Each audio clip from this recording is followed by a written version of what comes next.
जिस तरह से लगातार कहा जा रहा था कि वक्फ बोर्ड के बिल में संशोधन होगा, उसके बाद से जो है कहीं ना कहीं इस चीज को लेकर लोगों के अंदर नाराजगी है। जुड़ेंगे, बातचीत करेंगे। सर, सबसे पहले आपका नाम? फिरोज प्रतापगढ़ से। अच्छा फिरोज भाई, क्या कहेंगे ये जो संशोधन की बात कही जा रही है? देखिए, जो अमेंडमेंट बिल आया है बिल्कुल सरासर कॉन्स्टिट्यूशन के खिलाफ है, क्योंकि इसमें इन्होंने पहला जो वक्फ का जो संरचना है इसमें इन्होंने 2 गैर मुस्लिम को ऐड कर दिया है, कंपलसरी कर दिया है, जबकि आपको नहीं करना चाहिए, क्योंकि आर्टिकल 26 से बोलता है कि to guarantees the freedom to manage religious affairs. तो मुझे अपने धर्म का हर चीज़ मानने की आज़ादी है, उसको बनाने की आज़ादी है, तो बिल्कुल ये चीज़ गलत है।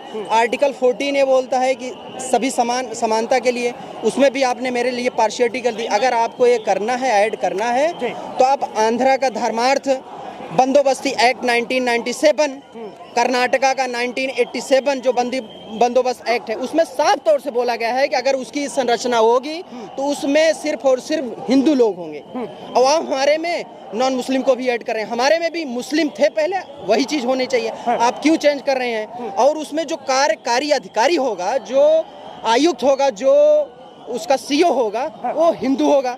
ऐसे ही अगर गुरुद्वारा एक्ट 1925 की अगर हम बात करें, उसमें भी यही चीज़ें हैं कि सिख समुदाय के लोग ही उस समिति में सम्मिलित हो सकते हैं। तो आप उन सब का आप नहीं देख रहे हैं और हमारे साथ पार्शियलिटी कर रहे हैं। और इनकी एक चीज़ बहुत ज़्यादा ये गलत ये है कि बताते हैं कि रेलवे के बाद और सैनिक वालों का जो आर्मी का वो है, उस लैंड के बाद हमारी सबसे ज़्यादा वक्फ की प्रॉपर्टी है। वक्फ 28 राज्यों से मिला के 9.4 लाख एकड़ जमीन है, जबकि अगर हम कर्नाटका, आंध्रा, तेलंगाना और उड़ीसा इन सब के बंदोबस्ती जो हिंदू एक्ट है, बंदोबस्ती है, उसकी अगर हम बात करें तो 10 लाख से ज़्यादा इनके पास ज़मीनें हैं। ये पूरा भ्रम फैला रहे हैं। दूसरी एक चीज़ बोलते हैं हम महिलाओं को इसमें ऐड कर रहे हैं। बिल्कुल आपने किसने आपको मना किया है? आप जाकिया जाफरी को इंसाफ नहीं दे पाए, आप बिल्कुल उस्मानों को बनाइए ना भाई, कौन मना करता है? आप बिल्कुल आप बनाइए।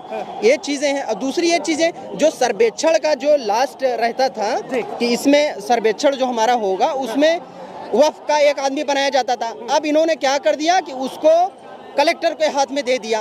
अगर किसी चीज़ को कलेक्टर बोल दिया नहीं भाई ये वक्फ की ज़मीन नहीं है, तो वक्फ की ज़मीन नहीं रहेगी। जबकि वक्फ ये है कि मुसलमानों ने, मुसलमान के बाप दादा, उनके खानदान के अहलों ने अल्लाह की राह में वो ज़मीन दे दी। इसमें मुसलमानों के उत्थान की बात हो, इसमें माइनॉरिटीज। मौजूदा जो सरकार है वो कह रहे हैं कि अगर ये वक्फ की ज़मीनें निकलती और ये बिल में संशोधन होता है तो इसके बाद जो है बच्चों को, महिलाओं को और जो विधवा महिलाएं खासकर, उन्हें बहुत फ़ायदा पहुँचने। देखिए सर, ये बिल्कुल फ़ायदा भी पहुँच रहा है। वक्फ की ज़मीनें वही लोग इस्तेमाल भी कर रहे हैं, उस तरीके से नहीं कर पा रहे हैं जिस तरीके से हैं, लेकिन उसका भी संशोधन चल रहा है। बिल्कुल अच्छे तरीके से ये चीज़ें होंगी। बाकी ये कहना गलत है कि बिल्कुल कि हमने इनकी ज़मीन उनकी ज़मीन, ऐसा नहीं है। वक्फ मुसलमान की ही प्रॉपर्टी है, मुसलमान का पर्सनल आप किसी के अल्लाह के राह में दिया है वही ये प्रॉपर्टी है और वही दे सकता है। ऐसा नहीं है किसी और की ज़मीन आप दे सकते हैं, बिल्कुल एक कबूल ही नहीं होगा। लेकिन बीजेपी के कुछ नेता जो कहते हैं कि भारत में वक्फ की ज़रूरत क्या है? वक्फ की ज़रूरत नहीं है तो फिर आप जो राम मंदिर ट्रस्ट बनाए उसकी क्या ज़रूरत है? फिर भाई उसकी भी तो ज़रूरत नहीं है। आंध्रा का बंदोबस्ती एक्ट 1997 उसकी भी ज़रूरत नहीं है। सिख गुरुद्वारा की भी ज़रूरत नहीं है, किसी की ज़रूरत नहीं है। फिर ऐसी बात हुई तो ये हमारी ज़मीनें थी, हमारे बाप दादाओं की ज़मीनें थी, हमने वक्फ कर दिया है। तो इसमें माइनॉरिटीज़ का इनका कोई रोल ही नहीं है। इसमें आप पॉलिसी बनाइए मुसलमानों के लिए, उसमें आपको कोई अपोज करे तो आप बताइए। महंगाई चरम पे है, बेरोज़गारी चरम पे है, रोज आए दिन एक दाढ़ी वाले को, एक टोपी वाले को मारा जा रहा है, लीचिंग किया जा रहा है, उस पर आप पॉलिसी नहीं बनाते हैं, उनको आप इंसाफ नहीं दिलाते हैं। मुसलमान बच्चे कितने जेलों में बंद हैं, उन पे आप पॉलिसी बनाइए। 5-5 साल 6-6 साल से बंद है, बिना ट्रायल में ही बंद है। बताइए उनके लिए आप नहीं बोलते हैं। आप सिर्फ और सिर्फ मुसलमानों के मस्जिदों को, कब्रगाहों को सिर्फ और सिर्फ ज़मीन हथियाने का इनका वो है, और इसको वक्फ बोर्ड को एकदम कमज़ोर करने का ये बिल लाए हैं। अब बिल्कुल हम इसका एकदम अपोज करते हैं। बिल्कुल ये चीज़ें जितनी भी हमारी लड़ाई होगी संवैधानिक तरीके से हम बिल्कुल लड़ेंगे। हमें पूरा विश्वास है कि बिल्कुल लोकसभा राज्यसभा से पास नहीं होगा। अच्छा देखिए, कुछ लोग जैसे कि कई नेता है केंद्र सरकार में, वो कहते हुए नजर आते हैं कि वक्फ बोर्ड पे जो है कुछ लोगों का ही हथियाया हुआ कब्जा है और वही लोग ऐशो आराम कर रहे हैं। नहीं, ऐसा कुछ भी नहीं है। ये सिर्फ और सिर्फ ये गवर्नमेंट के फ्रीज एलिमेंट जिसको आप बोलेंगे कि ये लोग इसे छोड़ दिए जाते हैं और जाके ये चीज़ बोलिए गुमराह कीजिए, ऐसा कुछ भी नहीं है। बिल्कुल ऐसा नहीं है। वो पर्सनल यूज़ के लिए है ही नहीं। ये ज़मीनें आप ना तो खरीद सकते हो ना तो बेच सकते हो, तो कैसे वो पर्सनल यूज़ कर सकता है? हो ही नहीं सकता ये चीज़।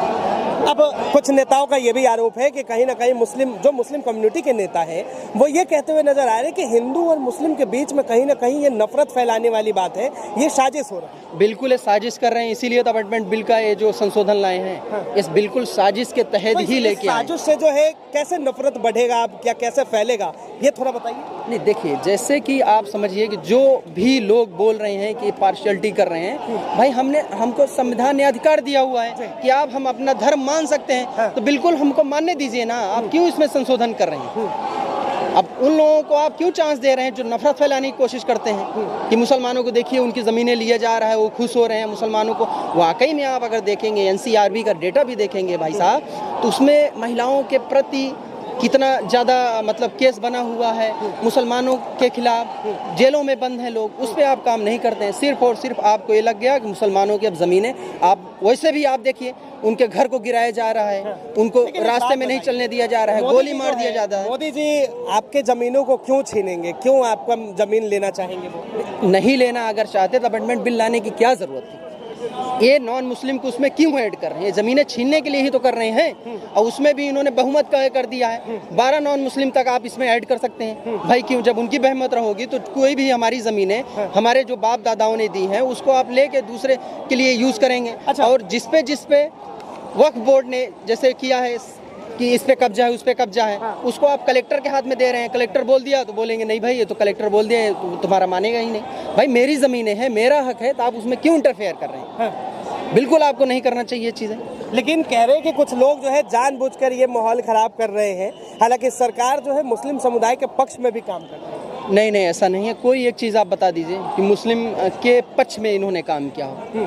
ये हमारे सिर्फ और सिर्फ मुस्लिमों को कमज़ोर करने के लिए, मुस्लिमों के घर को कुचलने के लिए, बुलडोजर चलाने के लिए, उनकी दाढ़ी टोपी नोच के उनको मारने के लिए जितनी भी ये लोग पॉलिसी लाते हैं, इन्हीं के लोग हैं ये। लेकिन प्रधानमंत्री कहते हैं मैं पठान का बच्चा हूँ। अब प्रधानमंत्री जी तो बहुत बोलते हैं, प्रधानमंत्री जी तो पाकिस्तान चले गए बिरयानी खाने, आप बताइए। तो उनका कहना, उन्होंने तो बोला था 2 लाख हम 2 करोड़ नौकरियां हर साल देंगे, आज तक हुआ कुछ? उन्होंने बोला था हम 35 रुपए में डीजल देंगे, हुआ 15 लाख बोला था उन्होंने, कुछ आया?